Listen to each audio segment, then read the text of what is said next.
இந்த வாரம் யார் எவிக்ட் ஆக போறாங்க அப்படின்னு சொல்லிட்டு அன்அபிஷியல் என்ன சொல்லுது அப்படின்னு சொல்லிட்டு பார்க்க போனா அர்ச்சனா 3,74,000 ஓட்டு வாங்கி டாப்ல ஃபர்ஸ்ட் பொசிஷன்ல இருக்கிறாங்க.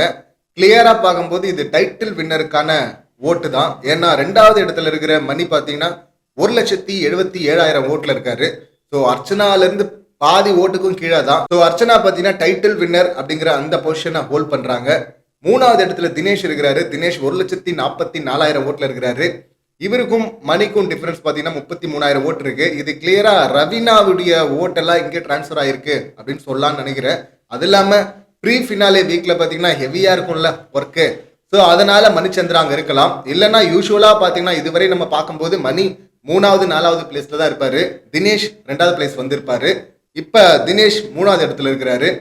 அடுத்து 4வது இடத்துல விசித்ரா இருக்கிறாங்க 78,000 ஓட்டுல.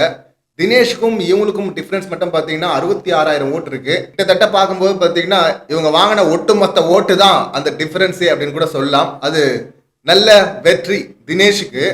ஏன்னா இந்த விசித்ராவுக்கு பார்த்தீங்கன்னா நடுவில் எவ்வளோ பெரிய பீக்ல போச்சு. அதுக்கப்புறம் அவங்க எடுத்த அந்த ஸ்டாண்டு விட்ட வார்த்தைகள்ல பார்த்தீங்கன்னா ஓட் சரன்னு இறங்கிடுச்சு. ஆனாலும் சோசியல் மீடியால இவங்களுக்கான அந்த பிஆர் ஒர்க் இல்லை, அது ரொம்ப ஹெவியா இருக்கு.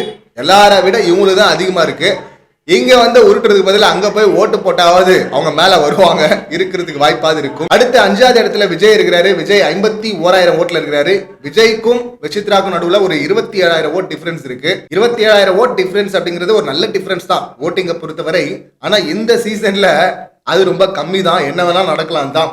ஏன்னா ரவீனா எவிக்ட் ஆகும்போது விஜயை விட அதிகமா வாங்கியிருந்தாங்க. அங்க இருக்கிற டேஞ்சர் ஜோன்ல இருந்தவங்களை விட இன்னும் சொல்ல போனா மாயா லீஸ்ல இருந்தாங்க. மாயாவை விட ஒரு 35,000 ஓட்டு எக்ஸ்ட்ரா தான் வாங்கியிருந்தாங்க.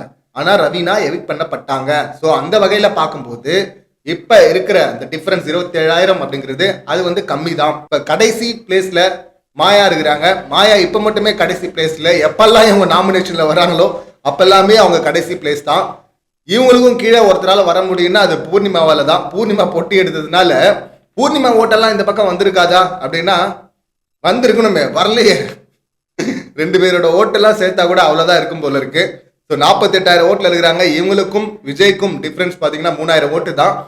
இப்போ எவிக்ஷன் டேஞ்சர் ஜோன் அப்படின்னு பார்த்தீங்கன்னா விசித்ரா, விஜய், மாயா 3 பேரை வச்சிடலாம். இதுல மாயா தான் போனோம், அப்படியே போனோம்னா. ஆனா 3,000 ஓட் டிஃபரன்ஸ் இருக்கிறதுனால என்ன வேணா ட்விஸ்ட் நடக்கலாம். நேத்து பூர்ணிமா மணி பாக்ஸ் எடுத்த அந்த விஷயத்த பார்த்தீங்கன்னா ரொம்ப ஓப்பனா முதல் ப்ரெமோல போடும் போதே எனக்கு ஆச்சரியமா இருந்தது. இது ஏன் இவ்வளோ ஓப்பனா இவ்வளோ சீக்கிரமா போடுறாங்க? இது லாஸ்ட் ப்ரமோவை கூட போட்டிருக்கலாம். அது இல்லாமல் 2 சீரியல் ப்ரமோ வருது, அதோட முடிச்சிடுறாங்க. ஏன் முடிக்கணும்? ஃபர்ஸ்ட் எடுக்க போறாங்கன்ற அந்த பில்டப்பை வச்சிருக்கலாம், அதுக்கப்புறமா எடுக்கிற மாதிரி போட்டிருக்கலாம். இல்லைன்னா 4வது 5வது ப்ரமோலாம் நிறையவே போட்டிருக்காங்கல்ல, நிறைய நாள் போட்டிருக்காங்கல்ல. எதுக்கு அவசர அவசரமா முதல் ப்ரமோவை போடுறாங்கன்னு பார்த்தோம். அதுலயும் ஒரு தில்லாலங்கடி ஆட்டம் இருக்கு அப்படின்னு நினைக்கிறேன். அதே போல அந்த பக்கம் பார்த்தீங்கன்னா ஓட்டிங் ஆப்ஷன்ஸ்ல இருந்து பூர்ணிமா உள்ள இருக்கும்போதே அந்த ஆப்ஷன்ல இருந்து அவங்கள தூக்குறாங்க. அப்படி தூக்குறாங்கன்னா என்ன அர்த்தம்? ஸோ இந்த நியூஸ்லாம் வந்துருச்சு. காலையிலே வந்து இதை அனௌன்ஸ் பண்ணிட்டேன்னா பூர்ணிமாவோட ஓட்டெல்லாம் மாயாவுக்கு வரும், அப்படி மாயாவை காப்பாத்திடலாம் அப்படின்னு சொல்லிட்டு ஒரு பிளான் இருந்திருக்குமோ அப்படின்னு தான் தோணுது. இதுவரை மட்டும் என்ன, மாயா ஓட்டு வாங்கிய உள்ள இருக்கிறாங்க. பவா செல்லதுரை போனார்ல, எஸ்கேப் பண்ணார்ல, அந்த வீக்கே இவங்க டேஞ்சர் ஜோன் தான். இவங்க தான் போயிருக்க வேண்டியது. அதுக்கப்புறம் வர ஒவ்வொரு வாரமும் இவங்க தான் டேஞ்சர் ஜோனு. ஆனா போனதே இல்லைல்ல, அனுப்புனதே இல்லைல்ல. பூர்ணிமா மாயா வந்தாங்கன்னா கீழே இருந்தாலும் அவங்களை காப்பாத்திப்பாங்க. நடுவுல வந்து யாரையாவது தூக்கி வெளியே போடுவாங்க. அப்படிதான் நடந்திருக்கு. மாயாவை காப்பாத்துறதுக்காக விஜயை தூக்க போறாங்களா இல்ல விசித்ராவை தூக்க போறாங்களா அப்படிங்கறதா இங்க கேள்வி. மாயாவை மேக்சிமம் இவங்க காப்பாத்ததான் வாய்ப்பு இருக்கு அப்படின்னு நினைக்கிறேன். இதுவரை பார்த்ததுல அட்லீஸ்ட் இந்த வாரமாவது இல்லப்பா அவங்க ஆட்டம்லாம் எங்களுக்கு போதும், ஆனது இருந்து வரை போதும், நாங்க ஓட்டிங்க மக்களை ரெஸ்பெக்ட் பண்றோம் அப்படின்னு சொல்லிட்டு மாயாவை தூக்குனா கரெக்டா இருக்கும். ஆனா பண்ணுவாங்களா பண்றது கேள்விதான். இதுல வேற உள்ள இருந்து இவங்க சீக்ரெட் மெசேஜ் எல்லாம் வேற பாஸ் பண்ணிட்டு இருக்காங்கல்ல. SOS ஹெல்ப்னா கமல் சார் கோவம் வந்துடும், ஆப்போசிட்ல இருக்க எல்லாரையும் போட்டு அடிச்சு தும்சம் பண்ணுவாரு. அந்த மாதிரி தான் நேற்று ஒரு மெசேஜை கொடுத்தாங்க. அதை நம்ம லாஸ்ட் வீடியோலயே பார்த்தோம். அதில் வந்து ஃபேன் ஓடலையா, ஏசி மாட்டுங்க அப்படின்னு சொல்லிட்டு அக்காவுக்கு சொல்றாங்க. ஜன்னல்லாம் சீல் பண்றதுக்கு இவங்க வந்து பண்றாங்களாமா. அதாவது என்ன சொல்ல வராங்கன்னா, ஃபேன்ஸ் எனக்கு இங்க இல்ல, அதனால பிஆர் ஓட்டு, அதுவும் இங்க இல்லைனாலும் பரவாயில்ல, வடக்குல இருந்தாவது கூட்டுவாங்க, வடக்குலயும் எவனும் கிடைக்கலன்னா ஃபாரின்ல இருந்து கூட்டுவாங்க அப்படின்னு சொல்லிட்டு மெசேஜ் அனுப்பின மாதிரி தான் இருக்கு. அது ஒரு பக்கம்.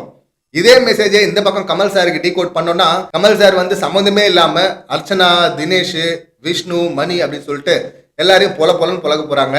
நாங்க என்ன சார் பாவம் பண்ணோம் அப்படின்னு அவங்க கேட்டா ஏன்டா ஓட்டிங்ல வந்து மாயாவை விட அதிகமா இருக்கீங்க அப்படின்னு சொல்லிட்டு சொல்லாம அதை சொல்லணுமா என்ன? ஸோ காரணமே அவருக்கு தேவையில்லை, அடிக்கிறேன்னு முடிவு பண்ணிட்டா என்ன வேணா காரணம் எப்படி வேணா உருட்டி அடிக்கலாம். அந்த மாதிரி பண்றாரா அப்படின்னு சொல்லிட்டு வெயிட் பண்ணி பார்க்கலாம். இந்த ஆப்ஷன்ல யார் வெளியே போனா கரெக்டா இருக்கும் அப்படின்னு சொல்லிட்டு நீங்க யாரும் நினைக்கிறீங்க அப்படிங்கிற உங்க கருத்தை பதிவு பண்ணுங்க. மீண்டும் அடுத்த வீடியோல சந்திக்கலாம். நன்றி, வணக்கம்.